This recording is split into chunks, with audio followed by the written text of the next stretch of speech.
Agora vamos voltar para a América do Sul. Isso, agora aqui na América do Sul temos 3 importantes países para fazer uma análise, sendo o derradeiro Brasil, mas o Chile e a Argentina.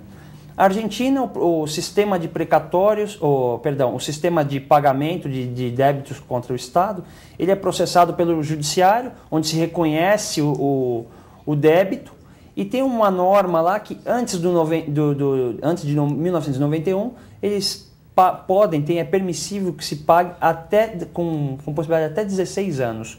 Tá? Então há esse pagamento até 16 anos. E o sistema não muda muito. Dentro disso não encontrei nenhuma sanção. Penso que é quitado de uma forma ou outra. Não tem muita discussão sobre isso antes de 91. Após 91, as decisões judiciais são exaradas e deve ser pago. Não é um sistema igual o brasileiro, né, de precatório. E no Chile, veja, os sistemas em geral, né, no mundo para pagamento de débitos contra a fazenda, eles têm poucas diferenças. Tá? O Brasil com a rigidez do precatório, mas todos levando em consideração a empenhorabilidade dos bens. E uma diferença que eu já havia comentado é o tratamento do Chile, que na Constituição chilena, salvo o melhor juízo no artigo 21, ele dá estatura constitucional a pagamento de débitos contra a fazenda pública, igual ao Brasil no artigo 100 da Constituição. Então, no mais, o processamento é decisão do Poder Judiciário. Trânsito julgado? Isso, decisão, trânsito julgado, determinando o Executivo a pagar. Não há um mecanismo de precatório, aí nós vamos explicar esse mecanismo. Mas no Chile é determinação... Mas existem filas no Chile também? Existem filas também. Sim. Em todos esses que nós falamos existem as filas. Fila, Existem as filas, não as listas, nos outros países eles chamam de listas. Isso, as listas para pagamento, para cumprir uma cronologia. Tá?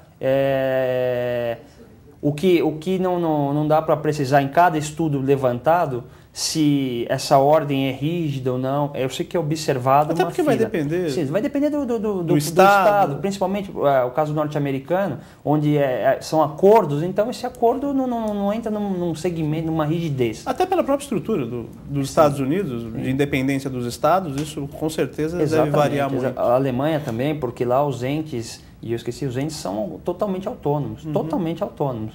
Então, cada ente vai tratar da melhor forma, desde que pague. Não pagando, aí começa a discussão no judiciário, que é ínfima, tá, sobre essa questão. Fábio, e aqui no Brasil, como se comporta? No Brasil nós temos detalhado isso no Código de Processo, no artigo 730, né, que é a execução contra a fazenda pública, que não entrou na reforma da parte de execução, ou seja, a execução contra a fazenda pública no Brasil não é processo sincrético, ou seja, há sim a necessidade de manifestação do credor do Estado entrar com uma execução. O Estado tem o Estado ele vai ser citado não para pagar, ao contrário do particular, o Estado ele é citado para opor embargos à execução. E aí tem todo o tratamento dos embargos até a decisão final. Dentro dessa decisão, nós entramos aí, liquidamos o que o Estado deve pagar, e aí sim surge o momento onde se processa o precatório. É daí que surge o precatório. Mas antes de falar sobre o mecanismo de precatório, Leandro, eu queria dizer como surge no Brasil essa ideia de precatório. Para não ficar entrando em questões históricas, só é uma reminiscência das ordenações filipinas e manuelinas, né, onde se proibia a questão de advocacia administrativa, ou seja, evitando-se preferências com relação a pagamento de débitos oriundos do Estado.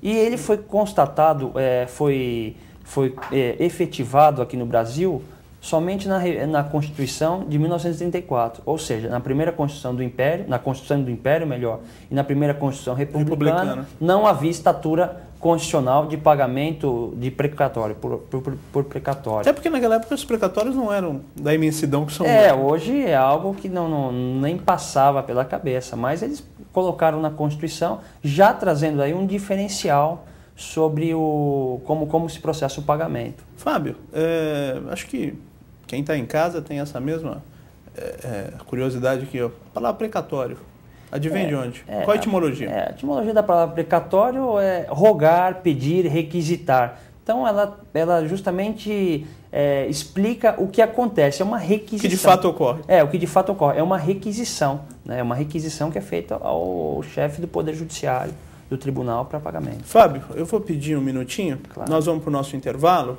Você aí de casa, continue conosco, nós já voltamos.